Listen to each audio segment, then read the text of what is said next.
Hey, weirdos, I'm Ash. And I'm Elena. And this is Morbid.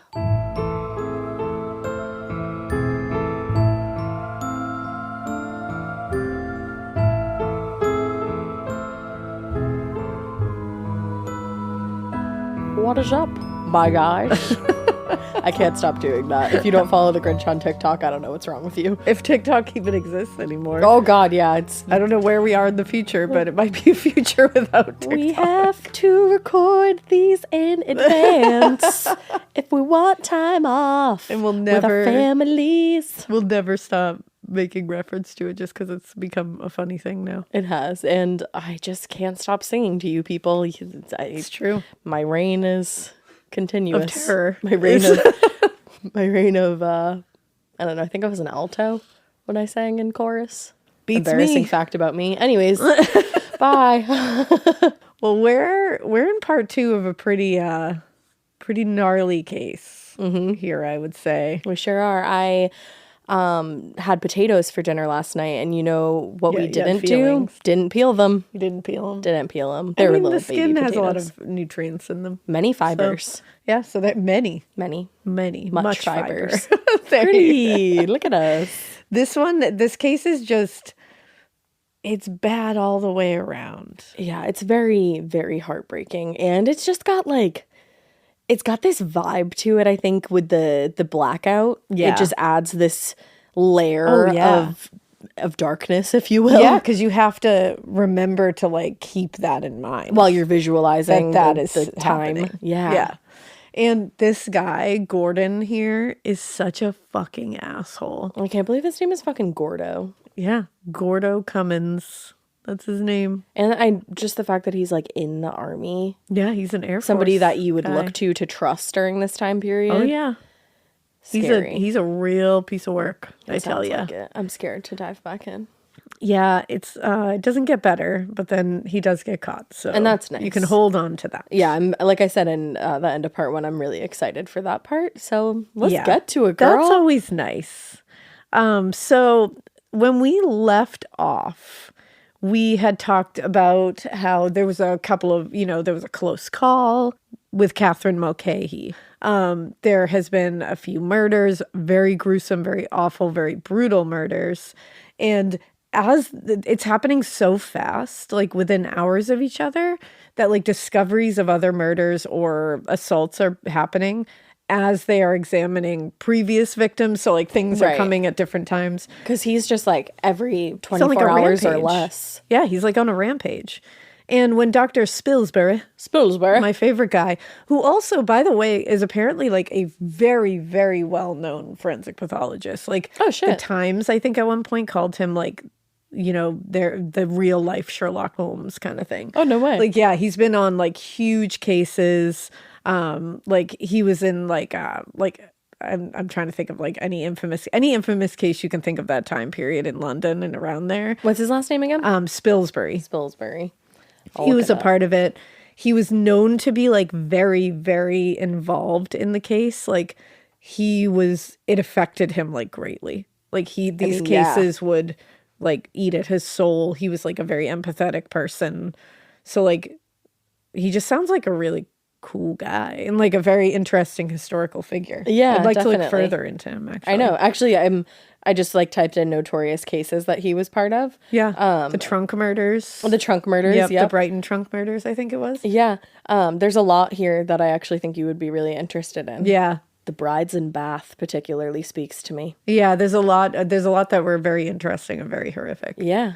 But he was doing autopsies while this is all going on. And on the autopsy of Evelyn Oatley, he confirmed, unfortunately, that she was alive when most of those wounds were inflicted. That's awful. She had bled from the wounds, so she was alive when they happened. And as he examined her body, it became even clearer how sadistic this killer was. There were 12 puncture wounds around and in her genital area. Oh, God. And they seemed to be done and inflicted by a tin can opener. Now, I looked up what a tin can opener looked like in the 1930s because I assumed it was different than what I am thinking of. I meant to ask you yesterday when you were talking about it, like if it was the same deal. Nope, it's not. Google tin can opener 1930s and it will come up. You'll see what it is. It's basically it's a handle with like a little sickle, like a blade that looks like a sickle on the end of it. Like so sharp. It's a weapon, and it's a dangerous weapon that can be used to stab, and not only stab, but it has a curved blade, so it inflicts a lot of damage. And you have to think, like, I'm sure it's sharp to a point, but, like, not really. Like, Sharp to but a point, dull at the meaning same not time. Yeah, all the so way. it takes force to stab someone with it. A lot of force. Now, on February 12th, which, again, I'm going back one day again from where we left off, I would think, but, again, you have to, like, kind of interweave the discoveries and the actual murders. A woman named Mary, sometimes referred to as Greta in sources, Mary Haywood, arrived in northwest London to meet a date. But having arrived early, she decided to walk around and look at the shop windows. She was sitting in a cafe around 8 p.m. when a young airman approached her and said, "Excuse me, are you waiting for someone?" Haywood explained that she was waiting for someone, but like he was a little late and like whatever. And this guy convinced her to have a drink with him while they waited because he was very handsome and charming. Very charming. He quickly tried to get her to come to another pub or restaurant with him. He was like, just come with me for like, we'll be back in time for you to meet your person. And at first she was like, no. But then he pushed harder and she was like, you know what? This guy's late. He was handsome. And she was able to tell this story later. So okay, that's just good. know that. That's good. She said he was, very handsome. He had she said he had a seductive quality about his smile. A lot of people talked about his smile and how they said it made it easy for them to understand how he was able to charm women. Disarming. Yeah. What's his last name again? I'm sorry. I want to look him up. Cummins. Cummins. But she said he was also very overconfident. Like he had a very like arrogant way about him. And again, she imagined he had no trouble getting many women to come away with him. That's the thing. Sometimes I think as women, we find that attractive at first. Yeah, of course. And then it changes. Yeah. Throughout and it's like, the course of a relationship there sometimes. is like a certain level of overconfidence that like is appreciated. Yeah. Because I'm one to tell everybody, you should be like, it's not even overconfidence. It's just confident. Yeah, just be confident in yourself. Like, that's totally fine. Yeah. And she said she wasn't put off by it. Yeah. She was more just like, huh. Like this guy's he really thinks he's like, hot look shit, at him. Like, he's really like shooting a shot. Like, he doesn't even care that I'm waiting for a date. Like, he's just like, I can get you to come with me. But so they made their way to a place called Trocadero. And he started asking her about her life, where she lived. And then he quickly transitioned into suddenly being off-putting. Okay. Because he suddenly asked her if she was a quote-unquote naughty girl. Oh. And would she take him Don't somewhere? say that on the first date. And she was like, nope. I won't. And then she realized, oh, he's mistaken me for a sex worker. Oh, okay. And she was not. Right. That's the reason. She was like, that's not what I do. So she told him, no, she didn't do that. And he was not going to be successful here if that's what he was looking for, because, that was not her line of work. And he was like, oh, that's fine. Like, he's like, but like, I would love to take you away anyways. And she was like, oh no, I'm not going to fuck you. Yeah. Like, she was literally like, oh no, like, you're not going to be successful at paying me to do it. And we're not going to at all. Yeah. So, like, I just met you. And she was clear. She was like, this is not happening tonight. Yeah. Like, you need to be aware of this. Blah. And she was like, I'm waiting for a date. Like, I was waiting for a date. Like, yeah, you came along and you're handsome and you're fun charming, to hang out with for a little sure, bit. I'll grab a drink with you and we can chat and stuff. And like, I'm willing to consider you as like a let's go out sometime. Sure. We're not having sex. Yeah. Like, not happening. No. But he persisted and he took out his wallet and showed her a large amount of cash. And then he just kept telling her how he wasn't broke. He could afford a lot. And she was like, dude, that's not what I do. Like, go find that somewhere else. So at the time period, it's a plenty. Yeah, she's like, go ahead. Like, I'm not stopping you. Have at it. So she gets up and she's like, I'm out. So she goes to leave the restaurant and he follows her. Now, mind you, he hadn't even told her his name yet. Oh, wow. But he had been carrying, like, neither one of them had really told each other their name. They were just kind of like being, which, like, whatever. They were just being Flirtatious. This, like, mysterious, let's get a drink together kind of moment. They're in public. Nothing's, crazy. They also, it's one of those time periods, which, like, is like every time period, but you think the world is ending. So you're like, let's have a little fun. Yeah, let's get a drink. Yeah. I don't give a shit who you are. What's your name? Don't give a fuck. Yeah, don't care.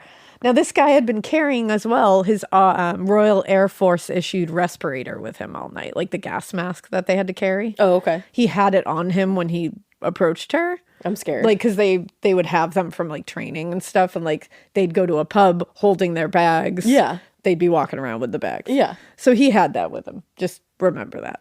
And it would also prove that he was definitely a serviceman. Like, he wasn't pretending. He wasn't, he had the actual issued one. Yeah.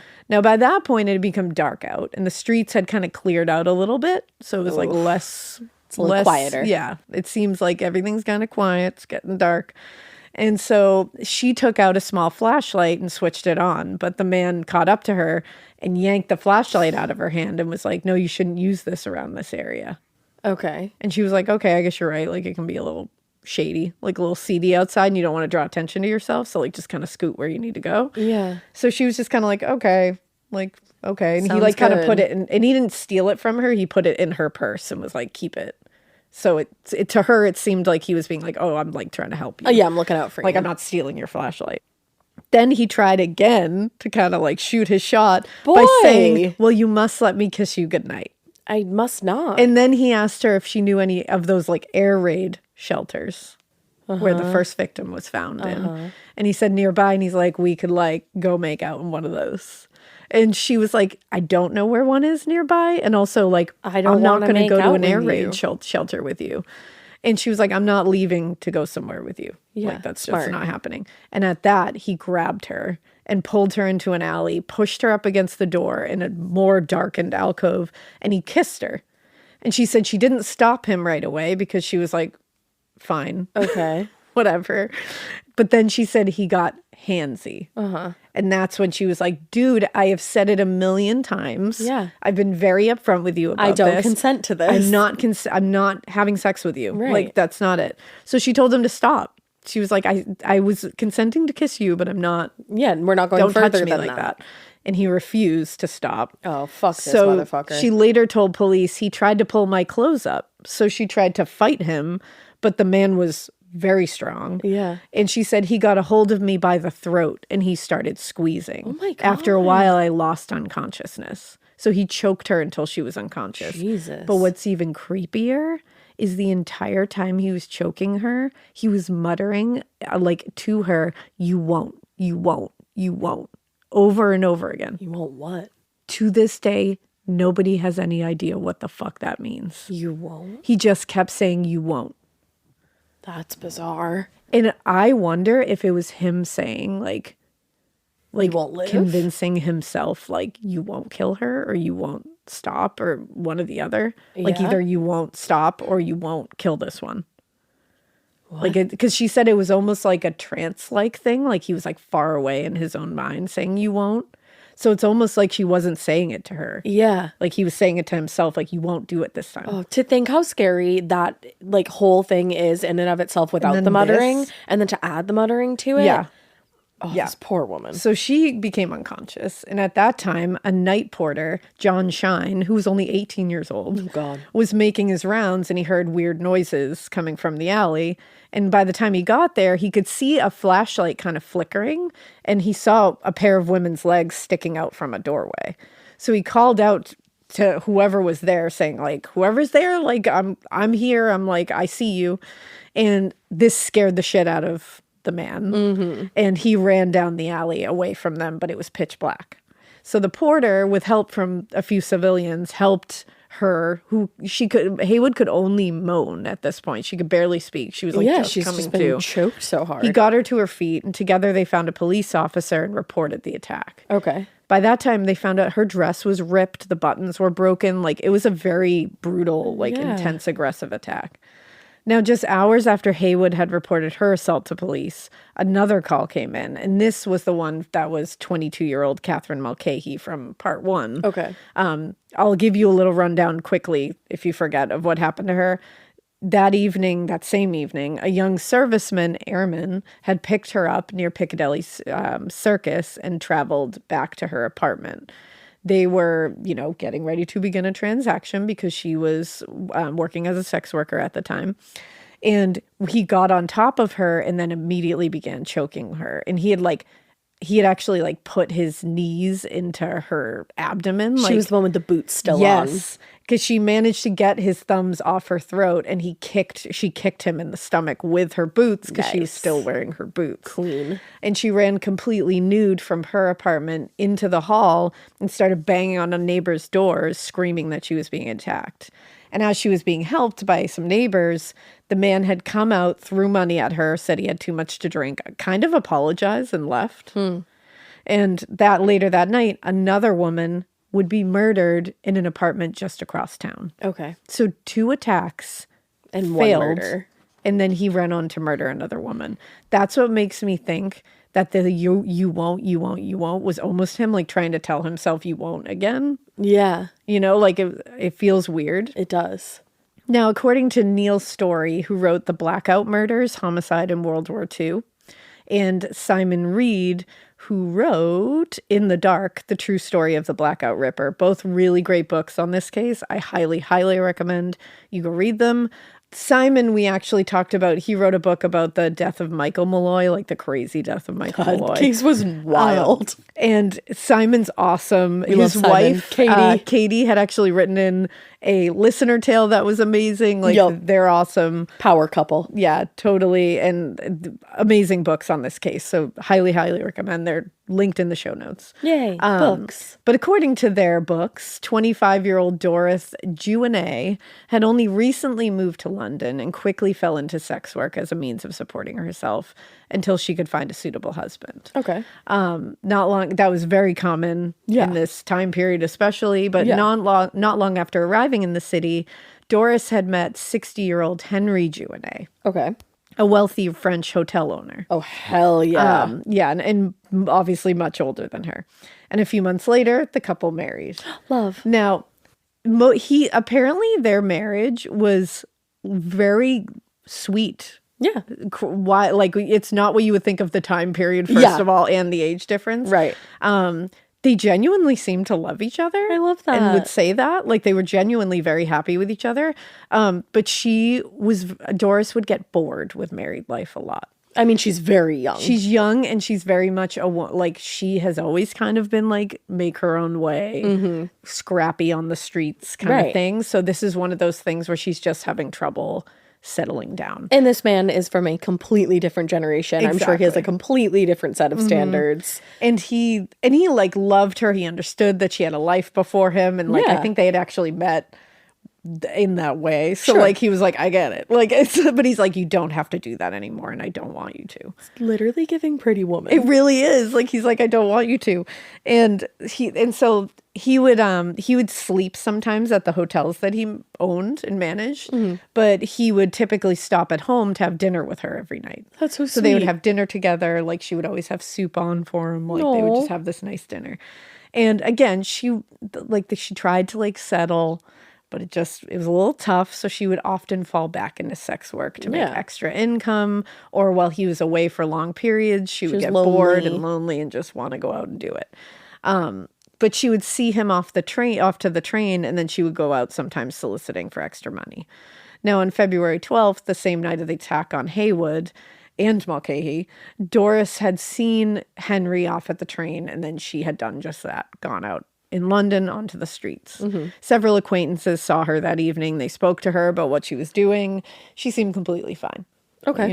Nothing out of the ordinary. Yeah. It wasn't until the next night, February 13th, a little past 7 p.m., that Henry arrived home to find the dishes from the previous night's dinner still on the table and no reply when he called out to Doris. Oh. He said she never would have left the soup bowls in such dirty on the counter or in the sink. She just never procrastinated that particular chore. It just wasn't something she would have done. Right. And he was even more concerned with the fact that their bedroom door, was locked. Oh. Now, none of this was like Doris. So Henry got their housekeeper next door to try to open the bedroom door, and she couldn't. Okay. So together they called the police, and very quickly Constable William Payne and his partner arrived at the apartment. And officers ended up forcing their way into the bedroom, and they found Doris. And it looked like at first she might have been still asleep in bed. She was completely covered in a blanket and a sheet. P.C. Payne wrote in his report, "I pulled the bedclothes but slightly and revealed the head of a woman. Pulling the blanket even more, it revealed that it was definitely Doris in bed, and she was dead. And she had been wearing only her nightdress. And they said a tight bound stocking was round her neck, under her chin." Payne wrote that a circular cut ran round under the left breast, and the private parts appeared slashed. In fact, her genitals had been stabbed and slashed brutally, and while she was alive, the sheets were covered in blood. Oh. Now, upon examination, it was seen that there was also a gash on her right cheek, and according to Simon Reed's In the Dark, the true story of the Blackout Ripper, there was a 4-inch gash under her right breast and a large, deep 6-inch gash that ran from just below her navel to right above her vaginal entrance. Oh, God. And there was another 6-inch deep cut on the other side of her groin and another running up her thigh. My God. And again, all had bled to varying degrees, so they were inflicted before, during, and right as she died. Right. It was clear that these were inflicted by someone who was also left-handed. Again. So they also found a blood-stained razor, a nail file, and a pair of manicure scissors. Oh, God. Yes. Now, A nail file? yeah.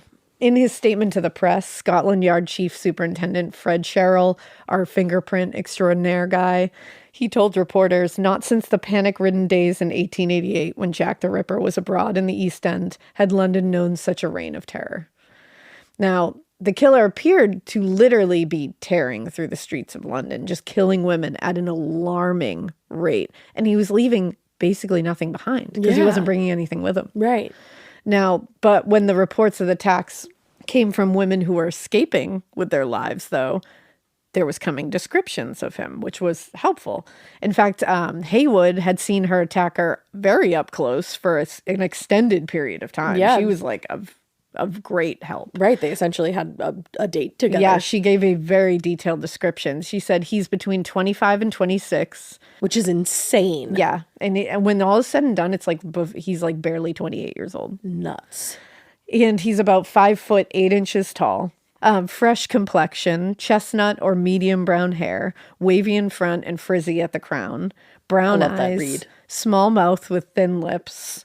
And he was dressed in an electric blue overcoat with thin gray lines and square check with fairly large collar and belt, gray trousers and brown shoes. Okay. Wow. Good for her. I was like, damn, I wouldn't have been able to remember all that. I don't even know what I have for breakfast today. What you may not be thinking about, or you may have forgotten about, though, because you're thinking, okay, we got a description, but he probably looks a lot like a lot of soldiers. yeah, and he's Joe wearing the Schmo. uniform. It's not like he's wearing something, we can easily identify. He's got brown hair, brown eyes. Like They all have similar haircuts. Yeah, it's like, what are we going to do here? But what you might not be thinking about is that Haywood's attacker had a Royal Air Force issued respirator with him all night. Well, there was a key piece of evidence left behind at the scene of her attack. Stop it. In his haste, when he ran away from the scene, he left behind that Royal Air Force issued respirator bag. Stop it. Like all military issued equipment, the bag was stamped with service number 525987. With a simple call to the records department, investigators were able to identify who this belonged to. 28-year-old leading aircraftman Gordon Frederick Cummins. 28-year-old. And thank What a goodness. dumbass. Dumbass mistake. His dumb ass just left a whole ass identification behind. And thank God that patrol man was Yes. walking by. 18 years old. Yeah. At least he came to her rescue. Yeah, seriously. Because you'll see in Simon Reed's book that like some civilians that were around at that point were like, well, what did she think she was getting? Like they assumed she was a sex worker. Of course. And they took on the, well, What did she expect? What did she expect attitude. Which is so shitty. Because again, we say race car drivers get into accidents Exactly. sometimes, but when that happens, nobody sits there and says, well, what did they expect? Well, it's a human. still a they're not person. expecting. No, they're not expecting to get murdered. Exactly. Thank you for asking. Like, cool. well, I don't think they expect that. No, and they also shouldn't have to. Exactly. Now, to the press, public, and surely some of the investigators, the murders definitely were ringing the Jack the Ripper bell from decades earlier. big time. But this new killer appeared to honestly have accomplished in a literal handful of days what Jack the Ripper had in a span of months. Yeah. Which was even scarier. That is scarier. The murder of Evelyn Hamilton had occurred on the evening of February 8th. And since then, the killer had murdered at least 3 additional women in less than a week. And attacked multiple more. The press reported, as the circumstances of the crime bear a strong resemblance to the murders, the police are working on the assumption that these cases are linked together. Investigators were fairly confident that the same man had done all of this. Yeah. And the women who had escaped him had been vital to now capturing him. Now, on February 15th, 1942, Scotland Yard investigators brought Gordon Cummins in for questioning. And at the time, they only had connected him to the Haywood attack. Right. Because that's where they had the respirator. According to Cummins, he had met her at the cafe, as she had said, but he claimed that he had been out drinking with another serviceman that night and had become very drunk. So he had a hazy memory of whatever happened later that night. Oh, wow. That's crazy. That works out so well for you. And he actually said, he was like, oh, if I did do what you're telling me I did, like, I'm very sorry. I'll pay her, like, to apologize. Like, I'll give her money. And they were like hush money? I don't think she wants your money. I don't think that's going to fix the trauma, but thank you so much. Yeah. He was booked on a charge of causing grievous bodily harm, which allowed for him to be held in jail and gave investigators time to look for any connection into the other attacks. He was probably shitting himself. Shitting his pants. Later that afternoon, Haywood and Mulcahy positively identified Cummins as the man who'd attacked them. But when it came to the murders, he claimed he had an alibi that could be verified by checking the logs at the barracks. It turned out that the logs did show Cummins as having been on the base at the times the murders that were committed. But when pushed for further details, his fellow soldiers, their loyalty wavered. There was, it seems, a habit of soldiers to log in and out for other soldiers when they wanted to get off base and they didn't get the permission to go off base. Yeah. That meant where the logs might have shown him as being on base, it was unreliable at best. And some of them were like, oh, yeah, I logged him in. Right. Like he wasn't there. Yeah. So meanwhile, Detective Tom Shepard inspected Cummins's room at the barracks to see if there was anything they could connect. They found a fountain pen in his pocket that was engraved in gold letters DJ, Doris Joubert. Yep. He also uncovered shirts and towels with red stains on them that appeared to be blood. And Cummins denied knowing how the pen was in his possession at all. Oh, Never that's saw so it. crazy that I have a murder victim's pen in my possession. I never saw that. And I don't know what those red stains could be. Oh, okay. He didn't even have a good story to come up with. On the morning of February 17th, Cummins appeared before a judge at the Bow Street Magistrates Court, where he was formally charged for the murders of Evelyn Oatley, Margaret Lowe, and Doris Joubert. The logs and witness testimony at the time convincingly showed that he was in bed at the barracks on the night of Evelyn Hamilton's murder. Okay. So the prosecution was unable to connect him to that case at the time of his arraignment. Okay. So again, at the time, they didn't feel like they had enough to say that he was lying about being in the barracks at that time, so they didn't add her in. Okay. So to those who knew him, this arrest for multiple murders came as a shock to people. Yeah. Not only was he well-liked and respected by his fellow airmen, but he had even won over his superiors for his efficiency and zeal to transform himself from lowly ground crew to dashing airman. Wow. And it also just makes you think, like, yeah, these people walk among us. Oh, yeah. And this is very much of the time, this next thing, because they were also baffled at the sexual assault allegations against him. Because at the time, when psychology and motives for sexual violence were very badly understood, Shite. the idea that this man would have to force women to engage in sex with him seemed insane to everybody. Like, that does happen. We don't all just want to fuck every man we see. It's like, no, yeah. And it's like, and they said not only was he married to a beautiful young woman. He was married? He sure was. What the fuck? He was also known to brag endlessly about his sexual conquests outside of the marriage. Oh, what a douchebag. Yeah. He was constantly cheating on his wife. He never seemed to have enough sex around him. He's got a problem. Yeah, he looks like he has a problem. I mean, it was constant. Yeah. He would go visit, and his wife was like beautiful. go visit his wife, have dinner with her, and then be like, oh, I have to get back early to the barracks. And it was because he was going out to troll for other girls. And it's like, you have a wife right here. Yeah. Who misses you and probably would love to spend some intimate time with you. Right. But for some men, it's not that. It's the conquest of having multiple women. Exactly. It makes them feel like a king. In fact, he even got very close to his lieutenant's wife, like had a very close relationship with her. And there were rumors that they were having an affair. That's how, like, charming this guy was. Wow. Yeah. And what? He's bold. Very bold. He's bold. Because he gets away with Can it. you imagine Lieutenant finds that shit out? He'll fuck you up. And there was always, like, sexual assault accusations, like, floating near him when he was but no one ever pinned them on him, and again thought that he would never need to force himself on any woman, so of course he couldn't have done it. And this was the culmination of what was likely a long career of quietly raping and hurting women. That's awful. And his looks and charm getting him out of being suspected for it. Yeah, he doesn't need to, but he wants to. That's the does. problem, everybody. Yeah. He was also known to be a liar and an extreme exaggerator. Shocking. He'd made everyone believe that he was a, quote, man of high-class breeding. But he came from a pretty average beginning. It wasn't low. He wasn't, like, in poverty, but he wasn't wealthy. His father was a civil servant. His mom was a housewife. Okay. He had a very normal childhood. That's fucking bonkers. No one in his family had anything to say about him being, like, cruel, anything to be concerned about. Wild. Like, his parents were literally like, that's so scary. he was a normal kid. And like and even he said, I had a very normal childhood. There was no abuse. There was nothing. So scary. Yeah. But it happens. Exactly. It's not the first story we've told where that's been the case. He always had money on him as an adult from stealing it. And he waved it around and bragged all the time just to be a dick. And he had also been nicknamed at different times the Count and the Duke.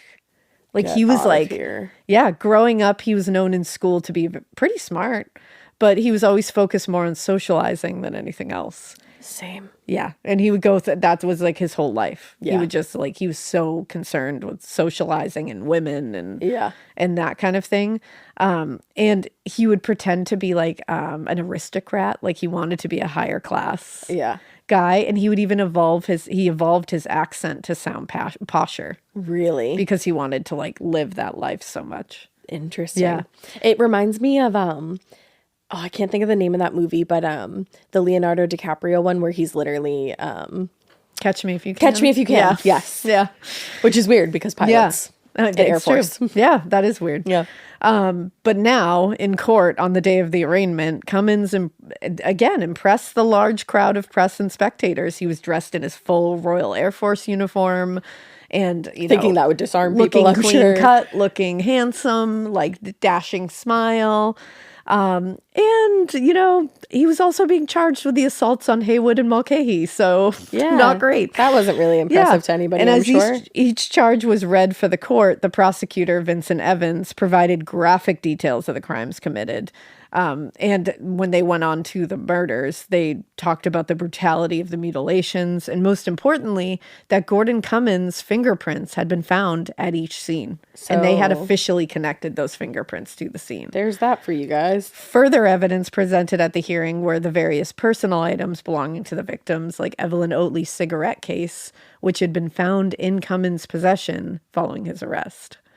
As he sat in jail awaiting trial, the evidence just continued piling up against him. Great. Among his possessions, investigators found, again, the pen that Doris, her initials were on, a second cigarette case identified by Barbara Lowe as having belonged to her mother. Oh. There was also a blood-stained shirt, the blood-stained towel.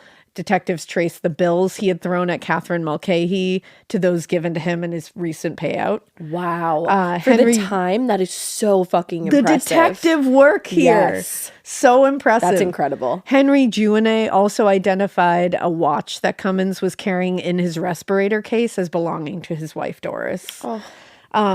And just like when you hear about Henry and how he reacted, it breaks your heart. Yeah. Like, and Barbara with her mother. Yeah. Like, it's really awful. And I guess the investigators did do a really, really good job at dealing with Margaret Lowe's, like, profession, because they said her child is school-aged and is involved in this. So we don't want to make a big deal out of what she was doing That's for nice. her profession, like out of respect for her daughter. Yeah, you never should. Which is but like, that's great. wow, I know. And it's like, that feels like weirdly progressive for It the does. time, No, you it know, does. like since they treated sex workers so horribly at the Yeah. time. So it, like those were interesting little tidbits that Yeah. were like, and they made sure to keep her from seeing the scene. They kept Henry from seeing the scene. Like, I guess they kept him out of the bedroom. They didn't That's want him good. to see anything. Just interesting little tidbits here and there. But so he was stealing trophies from these women that weren't even monetarily valuable. They were just for him to relive the experience. Right. Like these cigarette cases were not really valuable. Yeah, a woman's the watch was, even. and it was broken. Oh, like it was wow. like an old watch. He just wanted He it. also had a comb from Doris, Like a hair comb. that was missing teeth. And Henry said, I know that's Doris's comb because she bought it on the street from a street vendor and it was missing teeth. Yeah. And I told her, he even said, like, I told her I'll buy you like a better one. Yeah. And she was like, no, I like this one. So he stole like sentimental things. Yeah, meaningful things. Which is like even more fucked up. it is. But there was also, again, more fingerprint evidence found at all the scenes and on the murder and mutilation implements, and they all matched his fingerprints. And footprints were found at least one crime scene that matched his shoes. Oh, wow. So by the end of March, investigators finally found the crucial piece of information needed to connect him to finally the murder of Evelyn Hamilton. While processing the gas mask recovered from the scene of the Haywood attack, technicians found mortar dust inside that matched dust found at the scene of the Hamilton murder. Damn. Again, 1930s, holy shit. Yeah. Or like early 40s. That is detective work. As for his alibi for that night, where it was like shaky that he was in bed, but they couldn't disprove it, the prosecutor believed that it would have just been fabricated. Like now they could officially say it was fabricated.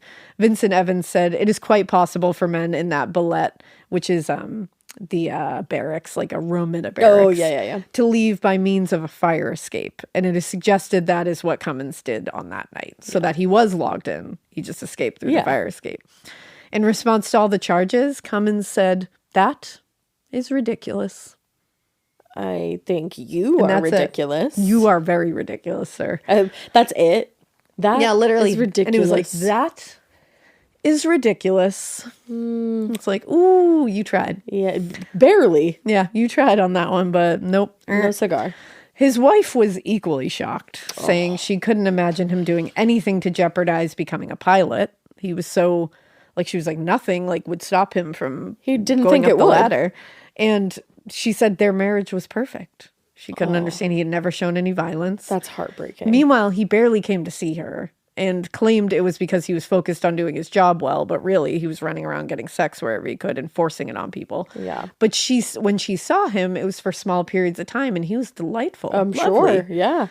Now, Cummins' trial began in late April at the Old Bailey. Oh, I know her. Yep. However, on April 24th, something shocking happened. What?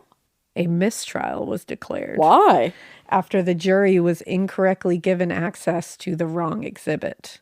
They were given photos from another victim's crime scene. Guys, you were doing so And well that's up like to that's this point. never happened before at the Old Bailey. This was the first time. Wow. In his instructions to the press, Justice Aquith told reporters, as little should be said as possible as to the reasons for the discharge of the jury, so as to not taint the new jury. Yeah. I am sure that the press can be relied upon to treat this with every discretion.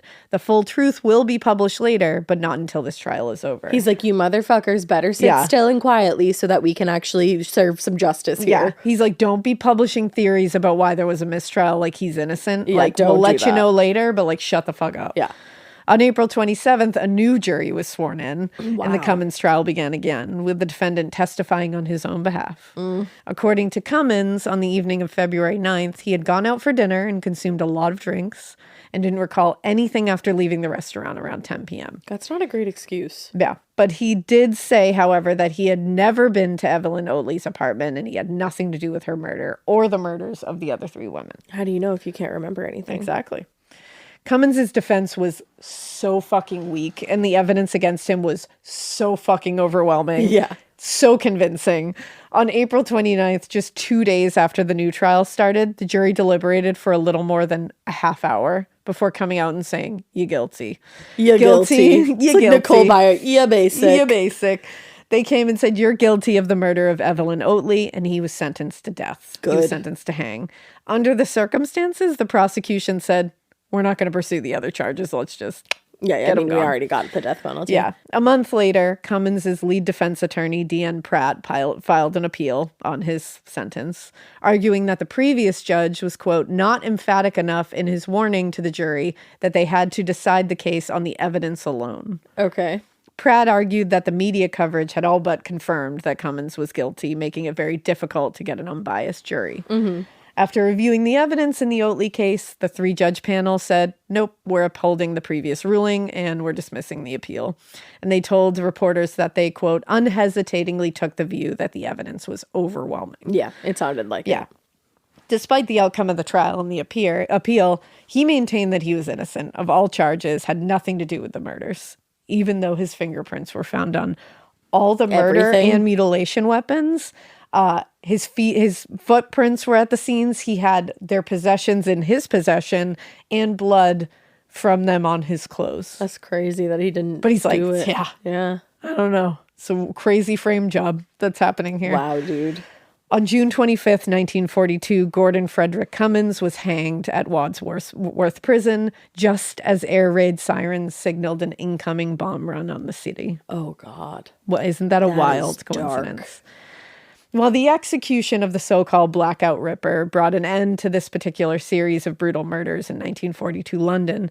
It didn't explain why it happened or why it received such little fucking coverage. Yeah, it's crazy that this does not get the coverage that No. it deserves. I just broke there. Historian Hallie Rubenhold, who some of you may have read her book. She's gone very deeply into Jack the Ripper and his victims in particular.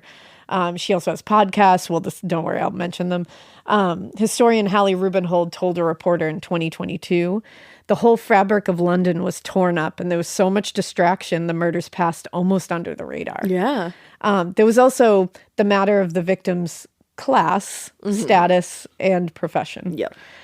Like Hallie said, the women who were killed were vulnerable. Some of them were sex workers. People were sympathetic, but as with the women killed by Jack the Ripper, there was that underlying feeling, what did they expect? Until recently, again, this story has gone kind of forgotten. Some reporters, some historians have done little pieces here and there on them, but I didn't know about this. Yeah. And Rubenhold and her partner, criminologist Alice Fiennes, want to change that whole thing, just like they wanted to change how the Jack the Ripper story was told. And I think they did a great job at it by telling it more through the victims than through the perpetrator. Yeah, I like that. They have some podcasts about this. It's called, let me see, The Blackout Ripper is Nice. the podcast that cool. she has done. She's reporting on all the victims' stories, going very far into each of them. I highly recommend going to listen to it if you want to know more about this case. Yeah. I'm going to go and listen to Same. it now. I haven't yet, but I plan to now that we're over the case. I want to go dive further into it. She wrote and Rubenhold said, "The women he assaulted had one thing in common. They were all trying to make their way in a world turned upside down by war. They faced the same danger from the bombs as men, but the upheaval affected them disproportionately. Some sold sex, some didn't. But their life stories, meticulously explored in every episode of the Blackout Ripper, create a compelling portrait of the time." It's just like the Jack the Ripper case. When you look further into the victims' lives, you see so much more to the landscape of what was going on. Absolutely, And it yeah. gives you such a bigger picture of the whole thing than just looking at it and they died and they were killed by this guy. Right, And right. they were a sex worker. Tell me why. There's why so were they a much more sex to worker? it. Tell me what their lives were. What the time was like. Yeah, I think the Blackout Ripper, I'm excited to listen to it because I can't wait to get deeper into these women's lives. And, Yeah. I think she does a good job of doing that. Nice. So in her books too, That's which great. we'll put all the stuff in the show notes. Yeah, definitely. But that is the story of the Blackout Ripper. Gordon Devastating. Cummins. Fascinating. Horrific. Horrific. enjoyed your coverage, but Thank you. It was a lot at times. Upsetting. It was upsetting for sure, but very fascinating story. Yeah, especially, it really is. I do feel like with the Jack the Ripper case and this case, the setting is such a key part of the story. Yeah. Like, and I like that you took the time to explain that. Yeah, I was tempted to go full Jack the Ripper with this and like do a wild 72-page dissertation. I mean, you are a ripperologist. I held back though. I held back on it a little bit. I might revisit it again to like go even deeper into some things, but this is a wild one. Yeah, This shocked me. It's wild. Yeah. Damn. But yeah. Well, look out for that. This girl just never look out for the stops. next one. And with that being said, we hope you keep listening. And we hope you keep it weird, but not so weird that you do any of this and you somehow end up with a ton of murder victims' possessions in your possession somehow. Like, because usually when that happens, you're the one that did it. Idiot. Yeah. Bye. Don't be a dick. He had fish lips. He did. Yeah.